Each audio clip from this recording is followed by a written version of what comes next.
Pertanyaan sekarang, saya yakin Tuhan saya Allah, tapi Allah nggak kelihatan. Ada alasan tak kenapa Allah nggak kelihatan? Ada alasannya. Anda tanamkan baik-baik, ini masalah akidah yang paling penting. Kata Nabi, itu disebutkan dalam banyak riwayat, bahwasanya nabi-nabi pun belum pernah ada nabi yang lihat Allah, termasuk Nabi Muhammad SAW. Kita ambil dalilnya dalam hadis Bukhari. Waktu Nabi SAW pulang dari Isra Mi'raj, jemaah sekalian, Aisyah bertanya radhiyallahu anha, berkata, istri beliau, ya Rasulullah, hal tara rabbak, apakah anda waktu Mi'raj ke langit, terima perintah salat, sempat lihat Tuhan anda enggak? Lihat enggak Allah itu bagaimana? Apa jawaban Nabi SAW? Nurun ala nur anna arah. Allah itu cahaya, di atas cahaya, terang sekali, bagaimana saya bisa melihatnya? Artinya Nabi SAW mengatakan, saya sendiri belum pernah lihat bagaimana itu Allah. Contoh sebelumnya Nabi Musa alaihissalam. Nabi Musa waktu menerima wahyu Taurat, itu selama 40 hari, turun Taurat lengkap. Al-Quran 23 tahun baru lengkap. Kalau Taurat 40 hari, nunggu di gunung Tursina. Tursina sebuah wilayah di Mesir sekarang. Itu banyak gunung-gunung batu, ada satu gunung batu yang tinggi, Nabi Musa nunggu di situ. Setiap hari Jibril datang turunin surah, turunin ayat gitu. Setelah berlalu 37 hari dari 40 hari menunggu Taurat turun, Nabi Musa alaihissalam tiba-tiba bertanya kepada Allah, mengatakan begini dalam Al-Quran, A'udzu minasyaitonir rajim, Rabbi arini anzur ilaik. Wahai Tuhanku, izinkan aku melihatmu. Aku beriman kau ada ya Allah, tapi aku ingin lihat kau bagaimana. Allah menjawab, tidak mau mengecewakan Nabi Musa. Sebagai manusia Allah mengatakan, lan tarani. Perlu anda tahu dalam bahasa Arab jemaah sekalian ada 3 kosakata la, tidak yang berarti tidak. Ada la biasa artinya tidak, ada lam dengan mim, lam artinya tidak pernah, ada lam dengan nun, lan artinya tidak akan pernah. Allah mengatakan apa? Lan tarani, kau tidak akan mampu melihatku wahai Musa. Tapi Allah nggak mau kecewain Musa. Ternyata Musa selama 37 hari jemaah sekalian kagum-kagum melihat gunung-gunung batu di situ. Pergantian siang malam, burung-burung yang terbang, air yang mengalir di lereng-lereng gunung. Lalu dia mengatakan, Allah mengatakan apa? Walakin unzur ilal jabal, fa in istaqarra makanahu fasawfa tarani. Coba kamu lihat gunung-gunung batu di sekitarmu hai Musa. Kalau mereka bisa menampung kedatanganku, kata Allah, kau akan bisa melihatku. Apa yang terjadi? Allah lanjutkan, falamma tajalla rabbuhu lil jabal, waktu Allah baru niat mau datang, belum datang, ja'alahu dakka, semua gunung batu itu hancur lebur, tidak mampu menampung kedatangan Allah. Wa kharra Musa sa'iqa, lalu Musa pingsan tiba-tiba. Waktu Nabi Musa bangun, langsung ucapkan kalimat, amantu billah, saya beriman pada Allah. Berarti fakta lapangan, nabi-nabi aja belum pernah lihat Allah. Masih pertanyaan lagi jemaah sekalian, kenapa Allah nggak bisa kelihatan? Saya akan jawab dan tolong ini jadikan sebagai pegangan hidup. Ini landasan akidah kita. Kata para ulama, karena anda kalau sholat, anda mengucapkan satu kalimat yang merupakan jawabannya. Allahu Akbar. Allah Maha Besar.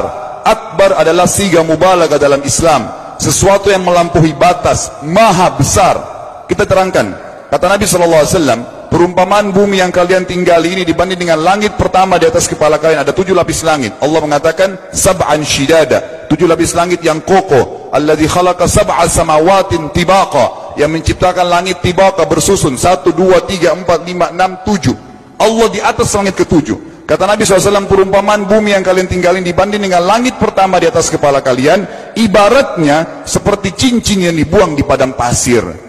Jadi kita tidak akan pernah bisa melihat ujungnya langit karena kita sangat kecil, dan ini terbukti secara fakta. Apakah anda sudah tahu bahwasanya miliaran bintang-bintang yang ada di atas kepala anda yang jaraknya sekian miliar tahun dari bumi, dan sekian miliar tahun lebih besar daripada bumi, sekian miliar kali lebih besar daripada bumi, itu semua berada di bawah langit pertama. Manusia tidak akan pernah bisa memegang langit ini dengan telapak tangannya, karena dari sini saja ke Pluto jaraknya 270 tahun. Nggak bakal bisa ada astronot dikirim kena mati di tengah jalan. Jaraknya jauh sekali bintang-bintang, dan semua berada di bawah langit pertama. Kata Nabi SAW, di atasnya ada langit kedua besarnya, digabung antara bumi sama langit pertama seperti cincin dibuang di padang pasir. Langit ketiga, 2, 1 dan bumi digabung tiga-tiganya, di mana langit ketiga seperti cincin dibuang di padang pasir, sampai langit ke-7, 5, 6, 4, 3, 2, 1 dan bumi, 7 juga digabung, dibanding langit ke-7 seperti cincin dibuang di padang pasir. Dan langit yang luas ini jemaah sekalian dipenuhi dengan makhluk Allah yang lain namanya malaikat. Dalam hadis Bukhari kata Nabi SAW, waktu saya sedang dimi'rajkan ke langit, tidak ada 4 jari pun ukuran di langit yang luas itu, kecuali saya temukan malaikat yang sedang ruku atau sujud, penuh dengan jumlah mereka. Anda tahu malaikat itu ada namanya nama kelompok, seperti Rakib, Atid itu kelompok. Di bawah Rakib banyak miliaran malaikat, di bawah Atid miliaran malaikat. Sama dengan Munkar Nakir, ada memang nama kelompok. Makanya kalau manusia 5 miliar, rakib atidnya 10 miliar. Rakib atidnya 10 miliar. Lalu kata Nabi SAW, di atas langit ketujuh ada Sidratil Muntaha. Besarnya digabung antara 7 lapis langit dan bumi. 8 hanya seperti cincin di bawah di padang pasir. Di atas Sidratil Muntaha ada sebuah lautan yang Allah ciptakan. Lautan itu besarnya digabung antara Sidratil Muntaha, 7 lapis langit dan bumi. 9 9-nya seperti cincin dibuang di padang pasir.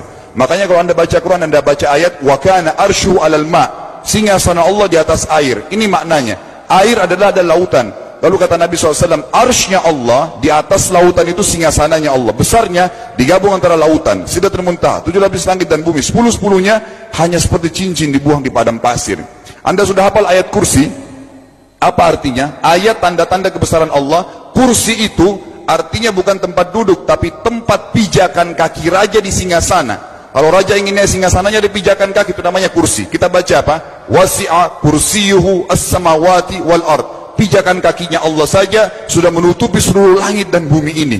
Jadi kita mustahil bisa melihat Allah karena besarnya Allah Azza wa Jal. Tinggal kita tutup jemaah sekalian. Kira-kira, lalu bagaimana saya berhubungan dengan Allah? Jawabannya sederhana.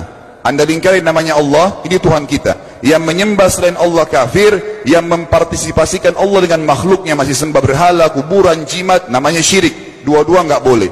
Untuk berhubungan dengan Allah yang tidak kelihatan dengan mata kita ini, tapi kita bisa rasakan keberadaannya, cuman satu cara. Di bawahnya lingkarin ibadah, sholat, puasa, zakat, haji, takziah, ziarah kubur, semua ini adalah rangkaian ibadah untuk berhubungan dengan Allah. Semua ibadah ini jemaah sekalian harus seperti yang Allah mau, bukan yang Anda mau. Ini penting. Karena kalau tidak seperti yang Allah mau, Allah tidak terima. Bagaimana caranya supaya bisa seperti yang Allah mau? Ikuti buku pedomannya. Ada Al-Quran, ada Sunnah.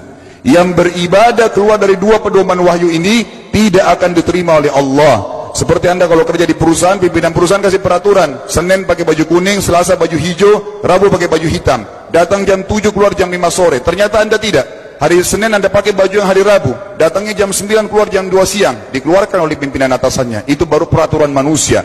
Bagaimana dengan peraturan Allah Azza wa Jal? Maka kita simpulkan semua jemaah sekalian adalah, yakinlah Tuhan Anda Allah ada, satu-satunya Tuhan. Kalau Anda sedang sakit, yang ciptakan Anda Allah, yang ciptakan penyakit Allah, yang menciptakan kesembuhannya Allah. Kalau kita sedang musibah sama, kalau kita sudah senang juga sama. Semoga Allah SWT menjadikan kita orang-orang yang senantiasa beriman padanya, dan juga selalu berteguh dalam keimanan tersebut serta mengikuti syariat. أمي كم أهواها أشتاق لمرآها وأحن لألقاها وأقبل يمناها